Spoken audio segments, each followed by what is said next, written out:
नमस्कार दोस्तों, अगर आपको जीवन में कोई सफलता पानी है तो उसके लिए कोई मिरेकल की जरूरत नहीं है। आप एक ऑर्डिनरी मैन हैं तो आपको सिर्फ मेहनत करनी है। You have to work in the right direction and you have to have core understanding of whatever you are doing. अब ये चीजें बोली गई थी रिचर्ड फेमैन के द्वारा। रिचर्ड फेमैन एक नोबेल प्राइज विनिंग फिजिसिस्ट हैं, बहुत ही फेमस फिजिसिस्ट हैं, और इनकी कुछ लर्निंग टेक्निक्स हैं जिनको अगर आप यूपीएससी एग्जामिनेशन के अंदर भी लागू करते हैं तो बहुत अच्छे रिजल्ट्स आराम से पा सकते हैं। So today we are going to understand those techniques and how you can implement them in your UPSC examination preparation. तो दोस्तों मेरे साथ बने रहिए। सो रिचर्ड फेमैन जी ने एक बहुत इंपॉर्टेंट बात कही थी that if you want to learn something start teaching it. अगर आपको कोई चीज सीखनी है तो उसको पढ़ाना शुरू कर दीजिए। अब इसका मतलब ये नहीं होता है कि आप एक्चुअली जाकर किसी को पढ़ाने लगे, आप खुद को भी पढ़ा सकते हैं। या फिर सबसे इंपॉर्टेंट चीज, अगर कुछ सीखना है अगर आपको, तो एक ऐसे आदमी को पढ़ाना शुरू कर दीजिए कॉन्सेप्ट्स के बारे में जिसकी कोई प्रीवियस नॉलेज नहीं है। फॉर एग्जाम्पल, अगर आप यूपीएससी के प्रिपरेशन कर रहे हैं और आप इंडियन पॉलिटी या हिस्ट्री या ज्योग्राफी पढ़ते हैं तो अपने एक ऐसे दोस्त को समझाना शुरू कर दीजिए जिसका हिस्ट्री में, पॉलिटी में और ज्योग्राफी में कोई बैकग्राउंड नहीं है। तो दोस्तों आपको समझ में आएंगी काफ़ी चीज़ें। अब स्टेप बाय स्टेप देखते हैं कि क्या होता है। देखिए स्टेप 1 2 3 4 ये रिचर्ड फेमैन को समझने की बहुत सिंपल टेक्निक्स हैं। आप कोई भी एक इशू उठा लीजिए जो आपको समझना है। हम यहां पर एक बेसिक अंडरस्टैंडिंग के लिए इक्वालिटी बिफोर लॉ का कॉन्सेप्ट उठाते हैं। इक्वालिटी बिफोर लॉ अगर आपको समझना है, article 14 of the Indian constitution में इसका मेंशन है। इक्वालिटी बिफोर लॉ का इसका साफ मतलब जो होता है वो यह होता है कि लॉ की नजर में सब कोई बराबर है, everybody is equal in the eyes of law. तो दोस्तों क्या करना है आपको? सबसे पहले grab yourself a pen and a paper and write down the topic title. कहने का मतलब है एक खाली पेज के ऊपर आप हेडिंग डालिए कि आज आप क्या समझने वाले हैं, और वह हेडिंग होगी इक्वालिटी बिफोर लॉ। अब दूसरा स्टेप क्या है दोस्तों? Explain the topic in simple language to someone with no previous knowledge, work through the examples. कहने का मतलब है आप उस पेज और पेन को लेकर किसी अपने एक ऐसे दोस्त को वो कॉन्सेप्ट समझाने की कोशिश करिए जिसको प्रीवियस नॉलेज नहीं है। मान लीजिए आपके पास कोई ऐसा दोस्त नहीं है, आप अपने घर से दूर किसी ऐसे शहर में रहते हैं जहां पर यूपीएससी की प्रिपरेशन आप कर रहे हैं, तो कोई बात नहीं, आप खुद को ही समझाइए।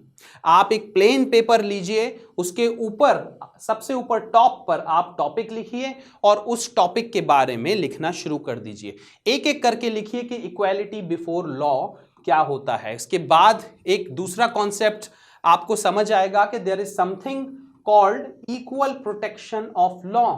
तो आप इन दोनों को कंपेयर करने लगेंगे, फिर दोनों के नेगेटिव्स और पॉजिटिव्स देखने लगेंगे।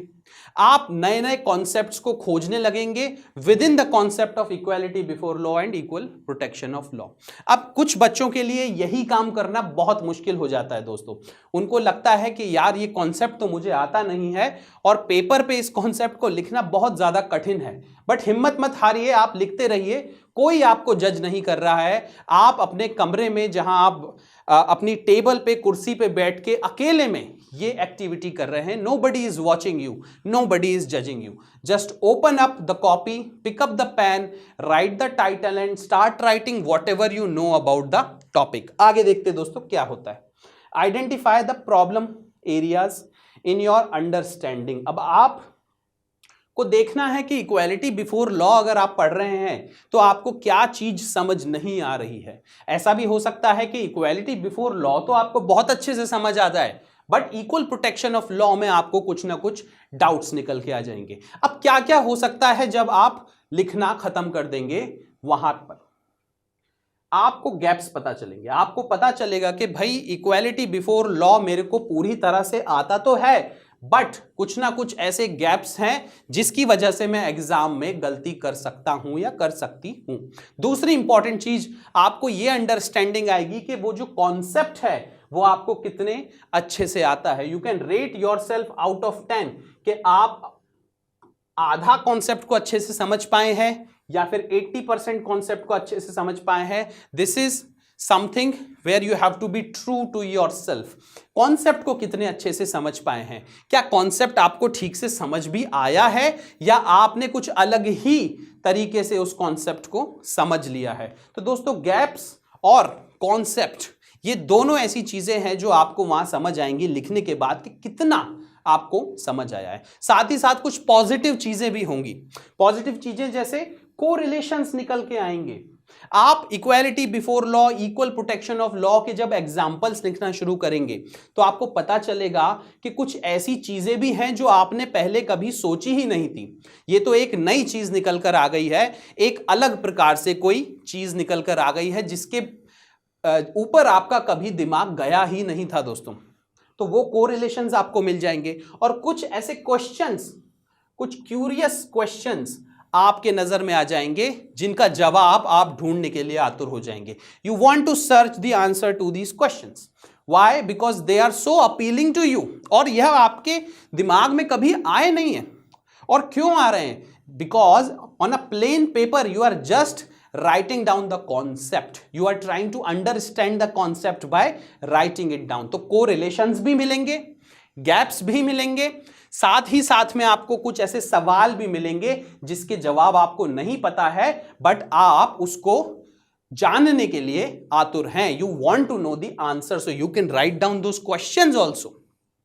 और पूरी की पूरी इंफॉर्मेशन आपको इन स्ट्रक्चर्ड फॉर्मेट समझ में आ जाएगी।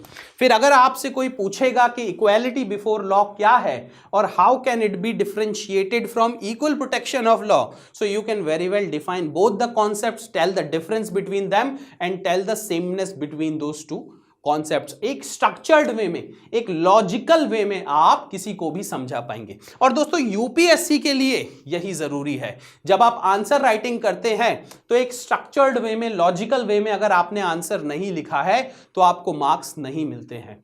आपको मार्क्स अगर पाना है तो आपकी लिखावट बहुत अच्छी होनी चाहिए, आपके आंसर्स बहुत ज्यादा अच्छे होने चाहिए। और वो जो आंसर्स हैं वो स्ट्रक्चर्ड कैसे होंगे? जब आपकी नॉलेज स्ट्रक्चर्ड है, जब आप सोचते इन ए स्ट्रक्चर्ड वे है।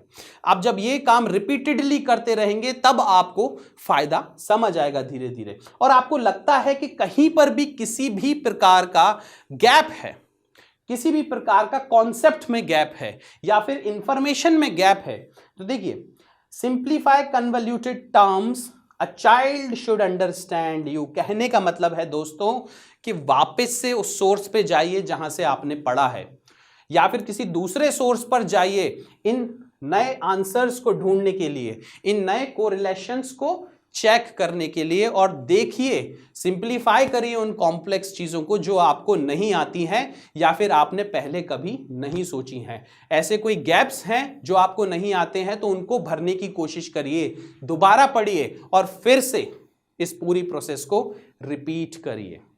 ये बहुत इंपॉर्टेंट है। एक बार आपको अपने गैप्स पता चल गए, कोरिलेशंस, क्वेश्चन, सब कुछ आपके सामने आ गया, then on a fresh page of paper try to write those things all over again. ये सबसे इंपॉर्टेंट है दोस्तों, study it again and write it again.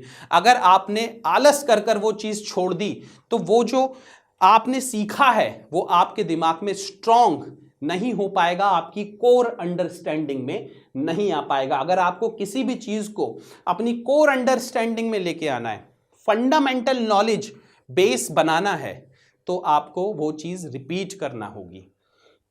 जब आप सेकंड टाइम लिखेंगे दोस्तों तब आप पाएंगे कि गैप्स तो बहुत कम हो गए, कॉन्सेप्ट भी बहुत अच्छे से समझ आ रहा है, बट आप नए नए और ज्यादा कोरिलेशन बना पा रहे हैं। साथ ही साथ आपके दिमाग में और नए नए सवाल निकल कर आ रहे हैं जिसके आंसर जानने के लिए आप बहुत ज्यादा आतुर रहेंगे। तो एक तरह से यह आपका कॉन्सेप्ट ही नहीं बना रहा है, आपको यूपीएससी एग्जाम के लिए प्रिपेयर ही नहीं कर रहा है, बट आपको इंटरेस्ट भी जगा रहा है एक पर्टिकुलर सब्जेक्ट के अंदर। बहुत इंपॉर्टेंट चीज है दोस्तों, यह चारों स्टेप फॉलो करिए और फिर देखिए क्या होता है। एक बार दोस्तों आप ये टेक्निक सीख गए और आपने इसको लागू करना शुरू कर दिया, उसके बाद क्या करना है, आप इस टेक्निक में ऑटोमेटिक हो जाएंगे, आप मेंटल रिवीजन पर आ जाएंगे। जो चीज आपको प्लेन पेपर पर करना पड़ रही है विद अ पेन, वो आप मेंटली रिवाइज कर सकते हैं। कहने का मतलब है ये जो चारों स्टेप्स हैं ये आप मेंटली भी कर सकते हैं, और इस तरह से आप दोस्तों यूपीएससी एग्जाम में बहुत अच्छा प्रिपेयर करके बहुत अच्छे आंसर लिख के बहुत अच्छे मार्क्स ला सकते हैं। So thank you very much for joining me in this video. Have a nice day and जय हिंद।